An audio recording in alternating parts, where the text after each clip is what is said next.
Welcome on into the Yanks Go Yard podcast, Monday, April 24th, 2 o'clock Eastern. Like always, and the New York Yankees, more than 3 weeks into the regular season, have lost their first series of the year. Bummer, it was at home. Bummer, it came against a division rival in the Blue Jays who like to chirp us. Positive, could have easily been swept. The one win was a walk-off where the Yankees came back with a tie-breaking homer late, blew the save, and then walked off in the bottom of the ninth anyway. So if you're going to lose a series, which you are, and if you're going to maybe lose all 3 games but ultimately win one of the 3, that's kind of the way you want to do it. But we're going to talk about it all. The Toronto Blue Jays fans, we got through one series with them, with Vlad Jr. as a major thorn in the Yankee side, as always. Alek Manoah also extremely bothersome. Dalton Varsho did almost nothing, hit 1 home run, and that was enough for Toronto Blue Jays fans to blow up our mentions yesterday. Since we know most of you were probably watching the New York Knicks win 2 playoff games in one weekend and try to advance to their second round for the second time in 22 years, we understand that maybe you were not keyed in on the Yanks, who were extra sleepy this weekend, but we'll talk you through all of it. From Vladdy to Manoah to Gerrit Cole, who's off to a top 5 start in ERA in Yankees history, to even Clark Schmidt, who was pretty damn good yesterday, but was that sustainable long term? The IQ still has to improve. We'll be the latest to talk about Vlad Jr.'s personal family problem with the New York Yankees that he doesn't want to talk about, but does want to bring up every time he's asked about it so that he can say he does not want to talk about it. We'll talk about it too. We'll help you out. Here come the Minnesota Twins once again. The Yanks are heading to Minneapolis tonight. 3 games in Minnie, 4 games in Texas. That's how they round out the week. Tough schedule. Compare that to the Rays, who are playing the AA Midwest League for the entire month of April. And yeah, it's obvious why the Yankees are a pretty strong second banana. Not a second place team, though. That's the Baltimore Orioles. Yeah, we'll talk it out. Make sure to find us on Apple Podcasts, Google Podcasts, Spotify, wherever you get your podcasts. Drop us those 5-star reviews. Drop us those mailbag questions if you got them. We'd love to answer. And also, very importantly, follow us on TikTok. We're Yanks Go Yard FS, just like we are on Twitter. If you are from the Toronto metro area, just kidding. Yeah, join us on TikTok. The videos are getting uploaded, clips from the podcast. Our producer, Joanne, does an incredible job calling those. And if you're the weirdo who's sitting on Yanks Go Yard, the username on TikTok, why don't you just be a buddy and give that up? We're happy to have Yanks Go Yard FS, but somebody else's Yanks Go Yard. And considering we're the only website called that, I don't really know why you want that. And you've uploaded no content. So if you want to talk, we're open to it. In the meantime, Thomas Carinante has an offer for everybody who is not squatting on domains on social platforms. Yeah, this is also for the people in the New York, New Jersey, Connecticut area. You're familiar with that, aren't you? If you guys are trying to get your feet wet in the sports betting world, you head on over to DraftKings.com or download the DraftKings app on your phone. If you're a first-time user, you punch in the code YanksGoYard. You bet $5 on any sport. If that bet hits, you get $150 in bonus bets. Pretty good deal. That means you could bet on massive favorites that are seemingly easy to hit. You could just bet the Yankees under total every fucking night and probably hit it too because they're not scoring any runs. And this is a great promotion. It helps support the podcast. And, on what planet, if you could, I don't even know the math here. What is this? You're getting 30 times the return on your investment if you hit that $5 bet on any sport. So head on over there, punch in the code YanksGoYard if you're a first-time user at DraftKings, and get betting. Also do it responsibly, please. I can't stress that enough.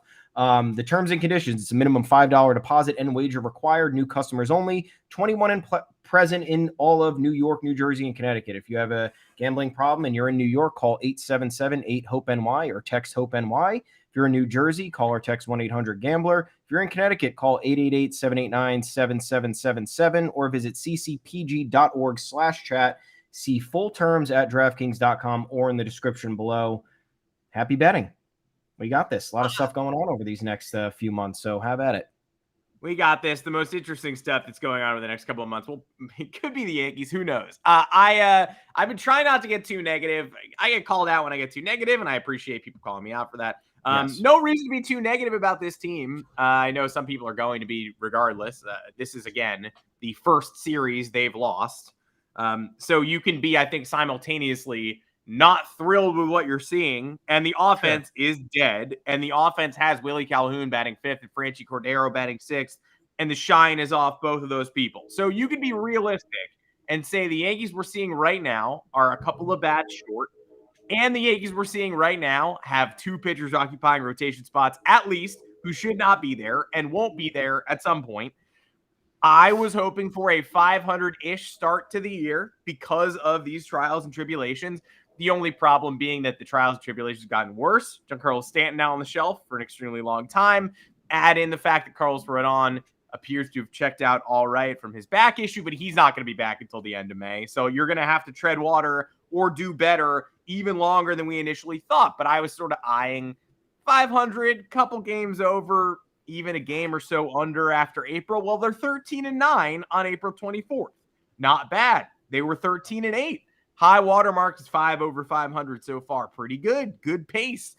Pulling out a lot of wins they had no business winning. That's how you do that.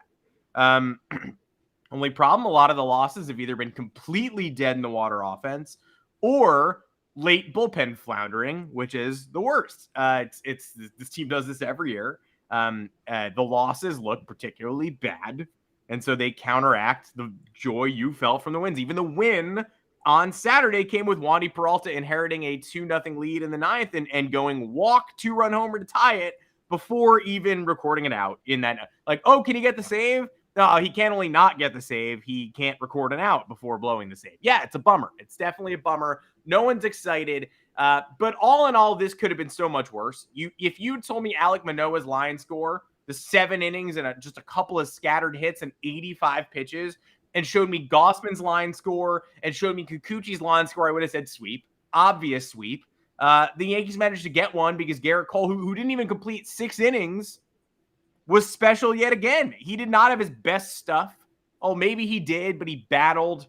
He ends up, the all-time Yankees ERA leader thing is sort of insane. But through the first 5 starts of the year, lowest ERA in Yankees history. It's Eddie Lopat in 1951 at 0.60, and that guy was scuffing the ball like crazy. It's Spud Chandler during the middle of World War II, 1946. He had an 0.60, and Gerrit Cole, third ever, at 0.79. Hank Borowy in the middle of World War II in 1945, just behind him at 0.80, and David Cohn in 99, 0.82. But Cole had a start that it's his worst start yet, probably, and it lowered his ERA to 0.79. And they win that game because Anthony Volpe is clutch. People are going to love, and by love I mean hate, having a Yankees player whose metrics aren't great, whose offensive numbers aren't great, but is discernibly clutch. That's the worst thing for Yankee haters. Because Anthony Volpe, the numbers don't line up, but you want him up in important scenarios already 3 weeks into his big league career. And then DJ LeMahieu, of course. Healthy DJ is the most important thing. We're obviously lingering on the win because it's nice to talk wins. But overall, no fireworks, no dramatics, just a lot of bad Yankees offense. And ultimately, they come out with just one of these 3 games. Yeah. Look, I think the complaints right now were a little bit much for me. And I'm a big complainer. I love complaining. This is to kind of indict Brian Cashman this early for all the people who hate Brian Cashman. Sure, it's easy. It's low-hanging fruit. But we're 13% of the way through the season. We have the same record as the Blue Jays, who are supposed to, who they think they're better than us. They think they improved year over year. And they're constantly trying to breathe down our necks and, chirp at us and get under our skin. Many have picked them to go to the World Series and win the World Series. We're on par with that team despite missing Harrison Bader, Giancarlo Stanton, Luis Severino, Carlos Rodon, Jonathan Loaizaga, Tommy Kahnle, Frankie Montas, Lou Trevino, Scott Efros. It's a lot. It's a lot of people. It's a lot of guys. The Blue Jays, by the way, we're on par with them record-wise, but it should be said that we have a plus 21 run differential, which, okay, fine, right up there with Pittsburgh and Milwaukee. But Toronto right now is a -4. They're in the negatives in run differential. They should be a way worse team, and we should be about as good as we are. So for us to do that with all the injuries and for Toronto to be pretty much healthy, getting these dominant starts, although Manoah obviously was dreadful before this series, but they've got the deep rotation. They've got that revamped defense, and they're leakier than they get outscored on a a 22 game basis so far. Yeah. And look, the fact of the matter is we should not be having Willie Calhoun, Franchi Cordero, Isaiah Kiner-Falefa, Oswaldo Cabrera playing as everyday starters. Those guys are supposed to be supplementary pieces. They're supposed to be depth pieces. I know we were all high on Oswaldo Cabrera, but he was more so supposed to be kind of the super utility player that was going to provide relief when the Yankees were inevitably dealing with their injuries. And he's doing that now, but the bat hasn't come around yet. And if you want to indict Cashman on one thing, it's the Stanton thing, right? Because Stanton is not healthy, and he's pretty much only locked into the DH spot in terms of, him being able to have that longevity. And then when he's absent, it's crushing for this lineup. Giancarlo Stanton, in theory, shouldn't be this important to the Yankees lineup, but he is. And that's what it's come down to. So that's what we have to deal with. Especially because he's the streakiest hitter. He's the streakiest great hitter in baseball. So even when he's healthy, he'll have 10-day stretches where he's borderline unusable. And for the lineup to go where he goes, you're baking in the fact that, all right, there might be a week where nobody hits because Stanton's easy to get out and you're throwing, curves in the opposite batter's box. He can't get his timing right. So even when he's healthy, going off Stanton means you might be signing up for a week-long slump. Yeah. And it happens. That's life. Baseball's weird. It's weird every single day. It's weird every week. One week you hate your life. The next week you're convinced you're going to the World Series. Fact of the matter is the Yankees at 13-9 at this point, having only lost one series on the season. With all these injuries, with all these shortcomings, I think even in spite of Aaron Boone's this weekend, kind of questionable decision-making from Aaron Boone, especially in that win. What was that? Yeah. Bringing in Clay Holmes at that point. Clay Holmes has not proved that he could face all of the best hitters in a given lineup in a tight game based on what he's done the second half of last season and the beginning of this season in spring training. So I don't know what the perfect answer would have been there. But it certainly wasn't that. I'd probably bring in Marinaccio for that inning. They keep using Marinaccio for like 11 pitches. They keep doing up downs with Marinaccio, but then saying like, oh, you can't face the top of the lineup though. And he did at the end of that Angels series. They were like, get out of this jam. Like, oh, get out of the bases loaded. But then here comes the top of the lineup and you got to go. He throws 11 pitches in one of those outings where they could have used more length, not less. When Marinaccio was brought in against the Angels, I was like, oh, I guess we're going 30 pitches today. I guess we're going 2 1/3 innings, which he did opening day through like a 2-inning 38-pitch save. Yeah. And then now they're like, better get him out of there at 11. Better get 2 easy outs, and then we'll yank him, which they did in the Saturday game. Biggest issue for me, though, was leaving Clarke Schmidt in for the 6th yesterday. Yes. Now, why? Why is that? You're going to sit there and you're going to say, well, he was under 70 pitches. He was super efficient. He struck out 8 batters. Why? Well, the problem with Clarke Schmidt is that he's never thrown more than 4 1/3 innings in a start in his entire career. His struggles come in 2 ways. First inning, and we avoided that yesterday. He got through the first inning unscathed. It was amazing. And you figured, okay, this might not be a bad day. It ended up being a great day. The second time Clarke Schmidt gets absolutely tattooed is the 3rd time through the lineup. Aaron Boone leaves him in for the 3rd time through the lineup, despite the efficiency with his pitches, despite how sharp he looked, and that was the difference in the game. That was the definition of not leaving the blackjack table when you had your money. You had your money won. Clarke Schmidt, 5 innings unscathed. The day before, the 2 days before, you had semi-efficient starts. You had Domingo Germán went 6, so the bullpen wasn't taxed. Gerrit Cole went 5 2/3. Obviously, you want a little more from that, but it wasn't a worst-case scenario. I think you take your money and run with Clarke Schmidt's 5 scoreless and then figure out some sort of bullpen plan after that. And that ended up being the difference, because then you didn't end up using, in my opinion, the bullpen arms that you truly wanted to in that tight of a game. And it resulted in a loss. So, some questionable managerial decisions. But am I fully opposed to this? No. I can see the other side of the spectrum. It's like, okay, we want Clarke Schmidt to actually be a starter. Let's have him go 6. Let's have him go into the 7th if we can do it. But it's weird at that point when you know Clarke Schmidt's actual deficiencies. It's with those 2 ends of the spectrum, first inning and 3rd time through the order. You avoid one, and then you try your luck with the other when you are facing a very good offense with some of the league's best hitters in it. Clark Schmidt is not the guy to leave in for that long. But anyway, what else pissed us off? Vladimir Guerrero Jr. Does it ever end? Never ends with this guy.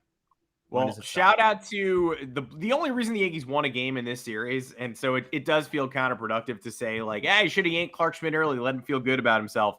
But we know Clark Schmidt, and they should have yanked Clark Schmidt early to let him feel good about himself, especially after Volpe makes that critical error and extends that inning and allows him to face Vlad Guerrero Jr., who rocks him as he rocked everybody this entire series. Nothing felt more inevitable than the game-breaking 2-run Vlad Jr. homer late in Saturday's game, which ended up being the only day he did not homer. And of course, Danny Jansen hits the long ball. Cool. But they leave Clark in, and so he gives up the dinger to Vlad Jr., and he gives up another dinger to Dalton Varsho. Why does he do that? Because he's shied away from the cutter basically the whole game. The reason Clark dominated yesterday is because he said this cutter's not working. Lefties hit him worse than ever. I put up a piece that just ran about this, but lefties hit 268 off him last year. Bad, and they hit righties hit 180 off him, and lefties hit 270. So he added a cutter to try to change this, and it made it so much worse. They're OPSing 1.27 against him this year. They're hitting 360, even after yesterday when the Blue Jays threw a righty-heavy lineup at him. So we're looking at 2 games in a row where Blue Jays manager John Schneider sends Manoah to the mound for the comeback start on Saturday. 7 innings, 85 pitches, and he goes, that's it. That's good enough. You've done your job. Goodbye. They want him to feel good, but also at the same time, he's in the best rhythm he's been in all season. You can start the 8th with him, and then if he struggles, you can bring in Yimi Garcia. And ultimately, in the bottom of the 8th, Anthony Volpe strikes. Oswald Peraza and Anthony Volpe strike with 2 outs, put the Yankees on top, which I don't think would have happened with Manoah. I will never know, but we don't have to because John Schneider made that decision. Yesterday, he goes all righties against the guy who gets pummeled by lefties. And so Schmidt dumps the cutter, doesn't even have to think about it, starts got Varsho in his first AB with a sinker, just 1, 2, 3, struck out 8, having his career high start. But naturally, once he does give up that homer to Vlad Jr., the tie is broken. He abandons the abandon the cutter strategy, tries to get a cutter in on Varsho. The numbers show Varsho kills cutters. So Schmidt not only ended the game there with that Varsho home run, and he also ruined our mentions. Blue Jays fans taking a crazy victory. The Dalton Varsho love and victory lap knows no bounds. I thought maybe we could get out alive this weekend because he hasn't been good. He hasn't been good. He's been bad offensively. The metrics show he's been below average defensively. He has an 87 WRC plus this year. Volpe, who they love to hate, is at 97, still a tick below average, but his recent stuff is trending up. Varsho's trending down. Varsho's also a 26-year-old man. Volpe is a 21-year-old kid. Regardless, they're both struggling, and Volpe's been better, and that did not stop Toronto's children from trolling us ad nauseum over Dalton Varsho's 1 home run and very poor rest of the weekend series, including Gerrit Cole getting a chance to take him down with a high. We were told Varsho loves high velocity and Varsho loves high fastballs, and Varsho got dominated by Gerrit Cole's high fastball on Saturday, which is he had second and third, 2 outs. He gets a single there. They probably win the game. He doesn't. So we win. I don't understand why he throws that cutter to Varsho, who crushes cutters. I don't understand why the IQ told Clark Schmidt not to go cutter until he had to get a tough lefty out and then decided to bring it back and got tattooed. Maybe he figured we're not hitting 2-0 is probably insurmountable. Let me try to get the cutter back in here. Maybe I surprise somebody the 3rd time through the order. The cutter's just not a good enough pitch to do that. It doesn't change the look. It doesn't change anything up. It's just a flat, bad pitch at this point in time. But Vlad Jr., of course, goes deep in that first game, gets hit late in that first game by Greg Weissert, who is not renowned for his control. So I'm surprised that Vlad didn't make a bigger deal of that, especially since he made such a big deal of his personal, private family issues all weekend long. But he has more home runs against the Yankees than any opponent. He's got 15 against the Yankees. He kills us. At no point during this, I will say, this Vlad doesn't want to come here saga, have I been like, oh man, I wanted him. Which is what our rivals seem to think that we're angry. I'm not angry at this. Vlad can say whatever he wants to. It's just a little try hard to say all offseason long, I will never go to the Yankees, even if I am dead. which, like, do you really not think that's a bit of a try-hard statement? The Yankees aren't, there's no line to sign dead baseball players. The Yankees are, last time I checked, are not in the market to sign deceased athletes. So the fact, it's not just him saying, I don't want to play for the Yankees. Oh, you guys can't handle a superstar not wanting to play for you. It's going above and beyond. He is implying that the Yankees did some grand injustice to him. But then when pressed on that, says, I don't want to reveal it. But you do want to reveal that you feel that way. But then when someone's like, what are you talking about? Is like, never mind. I actually don't want to talk about it anymore. I thought it was simple enough to say, hey, you know what, Vlad Jr., if you don't want to play for the Yankees, you can say, I don't want to play for the Yankees and I won't comment on it. But when you comment only a sliver on it to say, I don't want to play for the Yankees and it's a deeply personal family issue to me and I won't elaborate further. And then someone's like, do you want to elaborate further? And then he's like, instead of just saying, I don't want to talk about it, says, again, it's this personal, deep-seated family emotional trauma, but I won't say anything other than that. Beyond just opening the door and saying, I feel this way. And obviously, there are going to be follow-up questions, but once there are follow-up questions, I'm not going to say anything else. I mean, he's handling it that way because he wants everybody to ask about it. It's that simple. Yeah, it feels super contrived to me. I don't... And this has been going on for a while, you know. There's been the excessive celebrations against the Yankees and like meaningless tilts where it's like, okay, cool, whatever. The comments about the Yankees over the last like 2 or 3 off seasons, they're of the same vein. They get a little bit louder each time.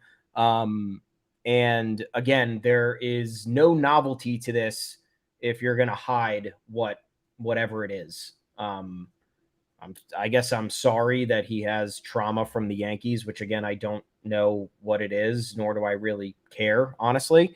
Also, let it be known that this offseason, when he said, I never want to play for the Yankees, even if I'm a dead person, which again, they also wouldn't want you if you were that. His dad said, Vlad Sr. said, I wish you had not said that. You never know who's going to offer you the most money. Which, of course, you don't want to eliminate that. I don't care if he ever plays for the Yankees, and neither should he. But eliminating the Yankees altogether, just so you can show you're a rah-rah badass, rival, is you're basically just taking a team out of the pool in free agency so that when whoever's doing his contract negotiations floats hey, Vlad's actually reconsidering, and the Yankees have been in contact with his camp, everyone's going to be like, no, he said a couple of years ago he would have to be dead for that to even happen. So no, we're not going to take this leak seriously. You're losing leverage. Whatever the personal issue is, his dad doesn't seem to share it. So that's it. Like, I think you could just comment and say, again, I've said my piece and I don't intend to join the team and I won't. Toronto fans don't have to worry about that. You could even make it pro Toronto.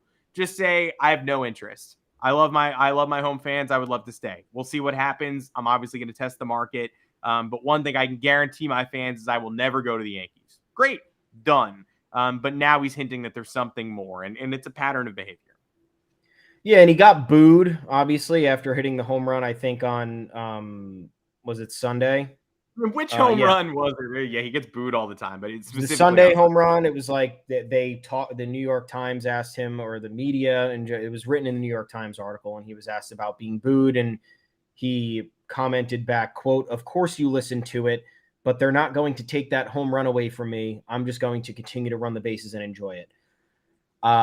Yeah, last I checked, boos never took anything away from anybody. Your rights aren't being infringed upon. You're not being oppressed in any way, shape, or form after hitting a home run. So again, just blowing this up, making boos something bigger than they are, acting as if he's, he's coming up through the depths of adversity and achieving something nobody else has ever achieved. Surviving boos at Yankee Stadium after winning a game. Vlad Guerrero Jr., April 23rd, 2023. It's annoying to talk about this because you had the Manoah thing in the offseason when he talked about Gerrit Cole being the biggest cheater ever. And we had that whole thing last year when Manoah hit Judge. And then Cole and Manoah started talking shit to each other. And it's just like, this isn't even a rivalry. The Blue Jays don't have any success the last 2 or 3 off seasons. They've been projected to do big things. They've done very small things. In fact, they have cratered in ways that you couldn't have even, if it happened to the Yankees, it would be national headlines. They blew it against the Yankees in 2021, which was one of the most underwhelming Yankees winning teams with a winning record in team history. That was one of the most disappointing seasons of all time for the Yankees in terms of expectations, and they still got the better of Toronto. And then last year they blow that 8-run lead against the Mariners in the playoffs, and they go down. They didn't even put up a fight in that series. And if the Yankees do either, I mean, the Yankees did do one of those things. They lost the wild card game at Fenway, and it was national news for quite a while. The Yankees were getting punked by everybody. The Blue Jays have the luxury of failing spectacularly and having it go away very quickly. And then that allows them to have the luxury to continue talking like this, continue to bring these stories into the mainstream without any context, or just have it be more outlandish than it truly is. And now we have to talk about it here, and it's annoying to me. Yeah, well, we don't have to, but we are. They're gonna clip this. They're gonna love this. Clip it. Yeah, the Yankees, Blue Jays, and Red Sox all collapsed in 2021, except for the Yankees made it to the postseason and got embarrassed, and I sometimes wish they hadn't. The Red Sox are the Red Sox, so even if they collapse, they're able to stave off their own collapse, and because they're the team that has postseason success out of nowhere and has pulled postseason success out of their ass 4 times in 20 years and never gone more than 6 years in a row without a World Series. And by the way, this would be 5 if they don't win the World Series this year. But of course, they go ahead and they're trailing in the 8th inning 3 times this past week and win all three of those games. So they're a 500. They're using their magic so far this year to be a 500 team, which I guess I'd rather they do than using their magic to be a way over 500 team. But the Red Sox know how to persevere. The Yankees know how to get to the postseason, and the Blue Jays don't. All 3 teams did the same thing in 2021, and the Yankees and Red Sox did what they do. The Yankees survived enough to make the playoffs because they toppled the Blue Jays late in the season. That's how the hierarchy goes. And the Red Sox do more than that. The Red Sox send the Yankees out of the postseason because that's what they do. And then they go all the way to the ALCS where Houston beats them because that's the natural chain of command because Houston beats everybody. So we're going to have to hear from the Blue Jays again later in the season. We're going to have to hear from we play them again in a couple of weeks. We don't play them again in Yankee Stadium until September. Cool scheduling. September's schedule is for the Blue Jays. The Blue Jays have a 2-week stretch that's Yankees, Rays, Yankees. So best of luck with all that. That's not who you want to be facing. Although I guess that's who Major League Baseball wants the Blue Jays to be facing. I guess I do just want to shout out Anthony Volpe because there's been some weird Anthony Volpe discourse lately, and he was great again in this series by and large for the most part, except for, of course, Sunday has a terrible game, and Sunday Dalton Varsho homers. And so all of a sudden, you Jays fans talking about, there's, your guy's StatCast, your guy's whatever. Volpe's StatCast, the quality of contact has been not great so far. The defensive numbers have been up to par. He's in the Reds. He's now projected for after yesterday's game, he's now down to an 87 WRC plus. Bad. But that's what a small sample size can swing it. Entering yesterday, he was at a 97. Now he's basically in Dalton Varsho territory, which is why it's been so funny to watch Blue Jays fans vehemently defend their honor of an older player who's performing exactly like this younger player who's watching the momentum grow over time. But that 2-run shot on Saturday, built for the moment. I tweeted built for this. And then you got Blue Jays fans recirculating that yesterday. There's nothing lamer than recirculating a tweet that was obviously intended to be around one tentpole event. Anthony Volpe homers, you tweet about the home run. That's no longer relevant if he strikes out the next day. I know that's insane. I know that's a crazy concept. But if I tweeted George H.W. Bush as the president in 1990, and then a bunch of people retweeted it in 1996 and were like, nope, Bill Clinton is the president, dumbass. Then, yeah, I mean, that was a tweet from 1990. And then 6 years later, it was no longer accurate. Anthony Volpe hit a huge, clutch, heart-stopping home run on Saturday. On Sunday, he was bad. That tweet had nothing to do with Sunday's action. Hope that helps clear things up for everybody. But Volpe comes up. Peraza extends the inning. How often have we just seen these innings die? When's the last time the Yankees had a 2-out rally? Volpe impressively jumped on a first pitch fastball. No dispute, no debate. No tinkering, nothing in the box, just leaps all over it and smashes it out to the short porch and right. Yankees can't hold on to that lead. It's very sad, but they don't win that game without the dinger anyway. And, you can't take yesterday's game out, and I would never. It's part of a statistical, drop the ball for an error that ultimately led to a game-losing 2-run home run. Struck out 3 times in 4 plate appearances against Kevin Gausman. Nobody else hit him either. But his numbers all got dragged down by the fact that he ended up going 2 for 12 in that weekend series with 5 Ks against top-tier pitching. But before that, he was certainly trending up and hitting in the 270s in the 10-game period prior. I leave, even after his worst game as a Yankee, probably more impressed with him than I was when the series started. Yeah. I don't know. I don't know what this discourse is. I don't think I'm paying that close enough attention because. No. Again, I was watching the Knicks games over the weekend because I was excited by New York's underdog playoff team making its way through the Eastern Conference field. I had the Yankees on second screen. I assume most of you did too, except for the trolls who had the Yankees on first and foremost front and center because the Raptors are no longer in the NBA postseason. I don't have any problem with Anthony Volpe's play. I think that maybe continuing to bat him leadoff could be a bit of an issue. I don't know if he's ready for that necessarily.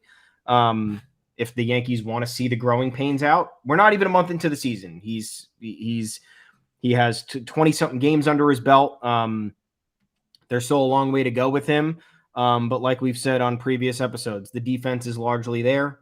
The instincts are there when he gets on base. The aggression with his pitch selection is there. He's getting under some things. He's facing some top tier pitching, and there needs to be an adjustment period for that. So it's not on him to be fully performing. It's on him to be slowly become more acclimated and assimilate into this lineup. The problem with the Yankees is the rest of the lineup. This lineup walked 4 times this weekend. 4 times. They struck out 24 times. That's a problem. And I understand Anthony Volpe had 0 walks in the series, and he's kind of been a walks machine up until this weekend. But yeah, the rest of the guys have to be carrying the weight. Aaron Judge, not really a good series at all. 1 for 12. Aaron Judge can't be doing that in a series against the Blue Jays. Anthony Rizzo, same type deal. He had his home run yesterday, but meaningless action and contribution up until that point. And then that is a meaningless hit. You're down 5-0 in the 9th. You hit a home run, or 6-0 in the 9th, whatever it was. You hit a home run. Awesome. That doesn't do anything. Gleyber Torres, he had an okay series. It was nothing special, but again, there were no timely hits here from anybody. I know DJ LeMahieu came up big with that pinch hit, and then he had 3 hits yesterday. But then you get to the bottom of the lineup, and it's truly a black hole. So this comes down to, and then you look at the Blue Jays lineup, completely healthy, top to bottom, totally fine. They out-hit the Yankees by 3 hits in this series. So again, I'm not overly concerned about anything. If the Yankees, 1B squad essentially at this point, based on all the injuries and the availability here, is going to go toe-to-toe like that with the Jays for the most part this early in the season and have their first series loss come at the end of April, that's fine with me. And I'm not going to be upset with Anthony Volpe's play unless we're talking about, him still hitting low 200s in July or his defense slipping as a result of his struggling offensive performance. The only critique I would have here is maybe adjust the lineup a bit up top. Maybe have Rizzo lead off. I don't know. I don't know the answer. I just don't know, with the offense being as anemic as it is, having an inexperienced hitter like Anthony Volpe having the responsibility of setting the table every single game. I think that's a lot to ask for a 21-year-old who has this limited experience. It certainly is. You're not wrong there. I just, again, headed into the weekend, I felt like the lineup was trending in the right direction. I was not correct. They were worse than ever this weekend. It is what it is. Some of the lowest grade trolling too going on, where people were like, obviously Yankee fans, also stop making excuses, but Yankee fans being like, this isn't even our real lineup or whatever. And then people were like, oh, like, I wasn't aware Anthony Rizzo and Aaron Judge were part of the minor league lineup. And it's like, even the worst major league lineups have like 2 or 3 all-star level hitters, Yeah. Well, you have that too. It's like, oh, this isn't even our real lineup. And then it's like, oh, but they did nothing to fix this team. And it's like, which one is it, dude? Yeah. Which one is it? They did fix this team. Unfortunately, we are waiting for some people to come around. We're waiting for some people to come back. They went all in on pitching, and the rotation members are not here. Yeah, look, 13-9, missing 3/5 of the starting rotation. 13-9, Harrison Bader hasn't played an inning yet. 13-9, Giancarlo Stanton is out for probably 2 months. 13-9, and what, 30% of the bullpen is missing. So I don't know what you mean. I'm not sticking up for leadership. I still think that there's a ton of problems with the decision making here. But we haven't seen the final product yet. When this lineup is completely healthy, we hope. I mean, I know that that's another layer of the problem here. The problem is we keep acquiring players who are not healthy. Conversation for another time. Let's talk big picture. When this lineup is healthy, when the pitching staff is healthy, for the most part, we're going to have injuries coming in pockets, and people are going to have to miss time, and some people are going to have to be called up, whatever. When largely the team is the framework that we've have envisioned it to be, and you're still going, 1 for 8 with runners in scoring position. You're still putting up, 4 runs in a series. You're walking 4 times in a 3-game series. Then I think we can have a larger discussion of this team not being fixed and there being a serious problem. But the changes did come this offseason. Multiple prospects were promoted. Multiple bullpen arms were added. Game-breaking starting pitcher was added. We had DJ LeMay was coming back from being unhealthy the last 2 years, which is a big addition. We were hoping guys like Oswaldo Cabrera and Oswald Peraza would take the next step. It's taking a little bit more time. Through April 24th, we're not going to have those answers just yet. Again, talk to me in June, July, if this is still the case with everybody coming along, but you got to just chill out for a little while. Again, I love to complain. I love to be mad, but you can't be unhappy with 13-9. With what this team has dealt with so far. This should be exciting. Yeah. You can be unhappy with the individual games, and I sure am. No one's excited about yesterday. It's 162 one-game seasons, but overall, they're definitely better than you had to have thought they were, even though the offense has been pretty poor so far. I hate to keep harping on the Knicks, but after losing to Dallas early this season, they were 10-13. And I think, we all know where they are now. That was a terrible loss, too. What happened at 10-13, right? This is a front office, the Knicks, that I think most of you didn't trust. I don't think anybody at that point was going to bat for Leon Rose in the front office. This was a coach in Tom Thibodeau that most of you thought should be fired at 10-13. You didn't trust him either. So if you're going to be telling me this isn't applicable because we believed in the Knicks' vision, that's not true. No, you didn't. You hated Tibbs just as much as you hate Aaron Boone. You probably hate Brian Cashman more than you hate the sort of weird, silent Knicks front office. But you can't honestly come to me at this point and say, no, we trusted their vision and we don't trust this team's vision. The basketball season is long. It's 82 games. It makes you appreciate how long the MLB season is, which is double that. It's so long. That's 10-13 is the equivalent of being 28-32 for the Yankees. We have so much time left before we have to talk about that. And what did Thibodeau do? What did the front office do? They shortened the rotation. They got problem players out of there. They figured things out as they went along, and they gelled after acquiring Josh Hart in the middle of the year. They're 20-9 since bringing Josh Hart in. They're a completely different team. The Yankees have plenty of leeway to figure it out. And if they can't figure it out, then that's got to fall on the decision makers. But you can't pretend that you had more trust in the Knicks brain trust a couple of months ago, and just 4 months later, they have completely turned around expectations. We're all a little bit disillusioned with the Yankees, but that said, the season is certainly longer than you're acting like it is right now. And before we sign off, I just want to give everybody another reminder that with DraftKings in New York, New Jersey, Connecticut, the 3 best states in the union, objectively, Pennsylvania, a close 4th, but those are the top 3. Montana, 9th. Not a big fan. Minimum $5 deposit and wager required. You are a new user in this instance. If you're not, you're cosplaying as a new user. You can bet $5 on any sport, get $150 in bonus bets if your bet wins, as long as you use the code YanksGoYard. That's YanksGoYard, one word. That's a minimum $5 deposit and wager required on any sport. New customers only, 21 plus and present in New York, New Jersey, Connecticut. If you got a gambling problem, there are plenty of people who are here to help. Call 877-8-HOPE-NY or text HOPE-NY 467-369 in New York. In New Jersey, call text 1-800-GAMBLER. In Connecticut, call 888-789-7777 or visit ccpg.org/chat. See full terms at DraftKings.com or in the description below. Now, we're going to Minnesota. It's 42 degrees today in Minnesota. Sonny Gray is on the mound. His 0.82 ERA ranks just below Gerrit Cole. They more like Gerrit Cole. They bring in Michael King yesterday, down 3-0 in that game after staying away from him on Saturday. So they burn Michael King, who maybe his arm didn't bounce back fast enough to be available for the earlier game. And I get that. But that being said, why is he in yesterday's game? Why aren't you going to Albert Abreu down 3-0?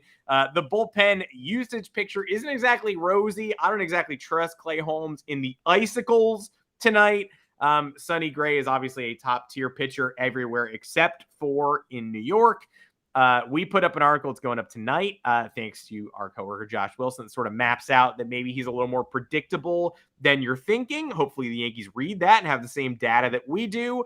That said, 2-game losing streak for the Yankees feels in sight tonight for me. They've done it once so far this year, also against Minnesota.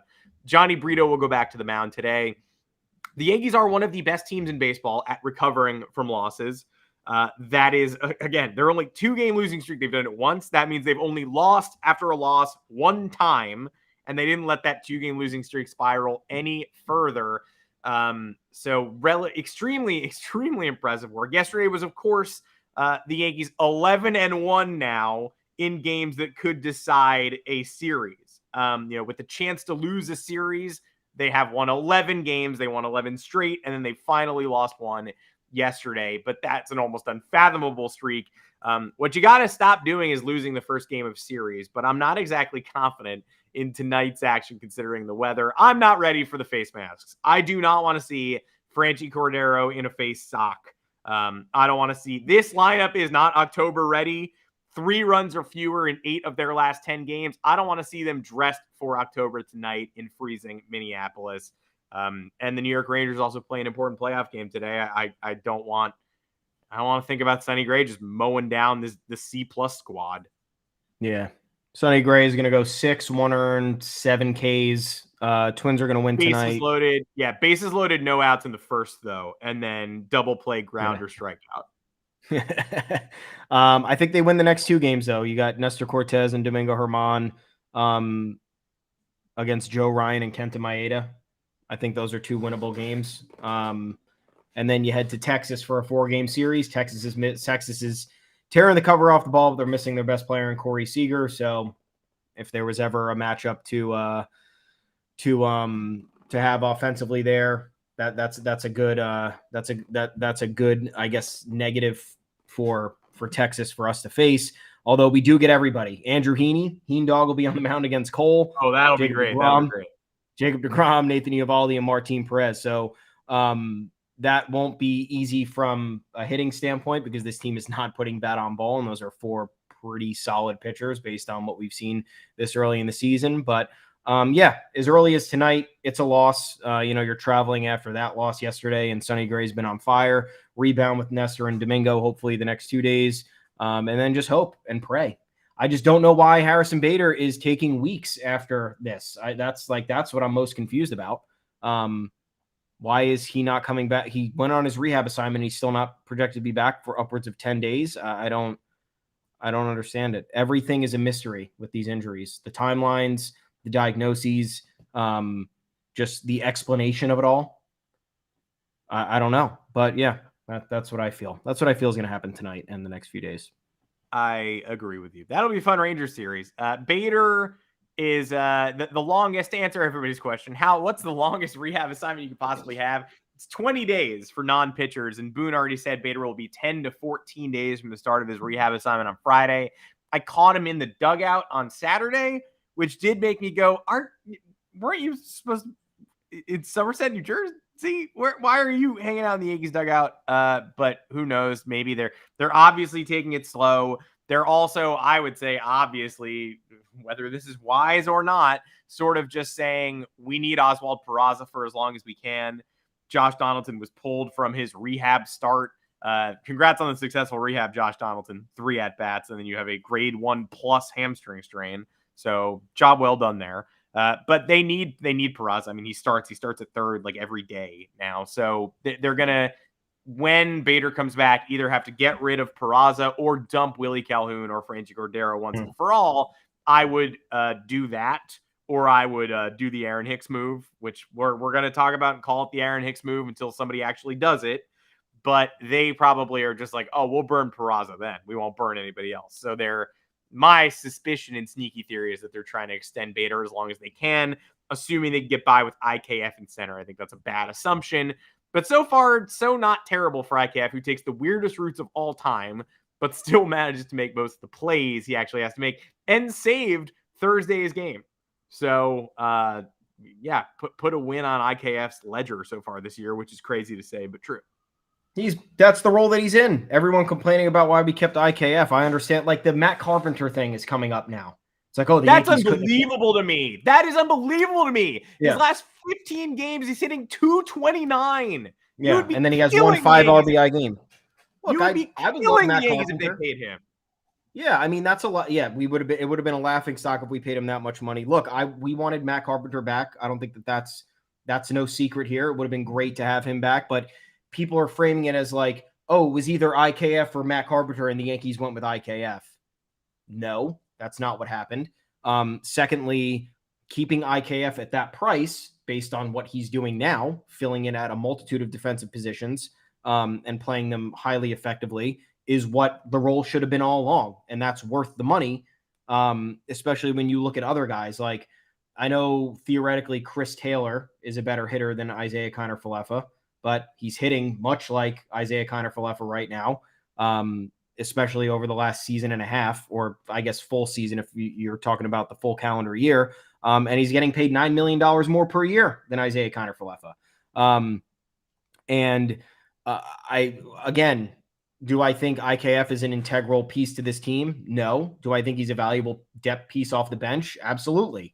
And it wasn't an either-or situation at that point. The Yankees, I do question why the Yankees maybe felt the need to ditch Matt Carpenter and then go with Rafael Ortega, Willie Calhoun, Franchi Cordero, and now Cole Calhoun.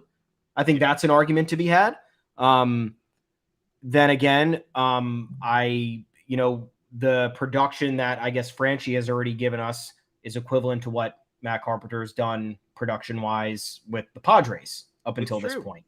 So don't forget that because one player has a bad day and then Matt Carpenter has a good day on that player's bad day doesn't mean we're doing the exact, line-by-line comparison and parallel to determine what the Yankees should have done and how they actually screwed up. So that's where these arguments go off the rails. And then it's like, what are we even talking about here? What's the conversation? What are we mad about? We're just mad in general, and we're just yelling at stuff and throwing random things at the wall. That has to stop. We already banked Franchi's best. So like the Franchi thing's probably over, but it did happen. We got 4 home runs out of him, 1 tied a game late. I want Matt Carpenter back. I want Matt Carpenter back as much as anybody, but I've also seen people being like, they really chose Aaron Hicks over Carpenter. No, they didn't. They chose Aaron Hicks in 2019. And the fact you're not going to not pay Hicks and then pay Carpenter. Like Hicks is making $10 million this year, whether he's on the team or not. So if you cut him, you're paying him $10 million. And then you're also paying Matt Carpenter 6.5. So all of a sudden you're paying 16.5 for one aging DH and one guy who's not on the roster. Yeah. I miss Matt Carpenter, but last year Matt Carpenter was basically free and now he costs money. So it was the Yankees' assessment that he'd probably already had his best days. Maybe that's true. Maybe it's not. He'd be better. He'd be better on this team than Calhoun and Ortega in spring training and Franchi, probably. But he cost $6.5 million to do it. And I think those guys make 8 cents combined. And before Carpenter went 3 for 3 with a homer and 5 RBI yesterday, I don't think anybody would have said that. And Carpenter, again, we weren't going to get 15 homers in fucking 40 games. It just wasn't going to happen. It wasn't going to happen 2 times in a row. So again, pick the right arguments and at least formulate something together, like 2 ideas together that make sense instead of just like yelling about roster moves in general and then comparing two that have nothing to do with one another. That would be great. And you're seeing less and less of Aaron Hicks, so I don't know what the complaint is there. Yeah, he doesn't even exist. I want Carpenter back from last year. I wanted last year's Carpenter in the playoffs last year, but I didn't get that either. I wanted to win the World Series with Matt Carpenter, that version on my bench, and Andrew Benintendi active, and I didn't get that. So you can't always get what you want, but you can miss Matt Carpenter and acknowledge that maybe they don't need to be paying him $6.5 million this year. But then again, maybe the offense will be dead all series. They're certainly 2 bats short. I don't know if that corrects itself when Bader comes back. I don't know if that corrects itself when Stanton comes back. They're going to have to trade for their Josh Hart, winning players, winning offensive players. Figure it out. If they don't figure it out, they deserve scorn, but they've got some time. That is it for this edition of the Yanks Go Yard podcast. Make sure to find us on Apple Podcasts, Google Podcasts, Spotify, wherever you get your podcasts. We're coming to you live on YouTube, 2 o'clock Eastern, every Monday and Thursday. We're on TikTok, Yanks Go Yard FS. We're on Twitter, Yanks Go Yard FS. We appreciate all the early interaction and follows on the TikTok channel. Joanne is handling that for us. Maybe we'll figure it out at some point. Probably not. We are 43 years old. No, we're not. We're younger than that. But we are not on TikTok. And we're not Russian bots. We're not AI. So we're going to let the producer figure out how to maximize that platform. Ain't going to be me. Very hard. Until next time, I'm Adam Weinrib. You can find me on Twitter at Adam Weinrib. Thomas Carinante, where can the people find you? I'm at Tommy's_takes. You can find us on the official Yanks Go Yard Twitter account at Yanks Go Yard FS. Both of our bylines are at yanksgoyard.com. Head on over there, read the content. You haven't seen mine in a while because I can't type just yet. I think next week I'll fully be back typing with both hands. It'll be a great time.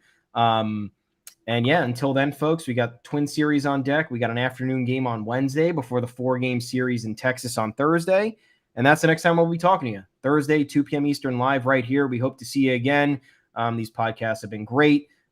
We just need some folks out there to tone it down. I mean, you're giving us talking points, so it is nice, but also some of the things are not what I want to talk about. I don't want to have to be the voice of reason. Okay. I really don't. It's too much of a burden. It's too much of a responsibility. So let's get the discourse closer towards the middle, and hopefully Thursday's conversation's a little bit better. How about that? Yeah, I've seen enough. Tom Thibodeau should coach the New York Yankees. Until Thursday, we'll be back with the discourse in full swing. See y'all then.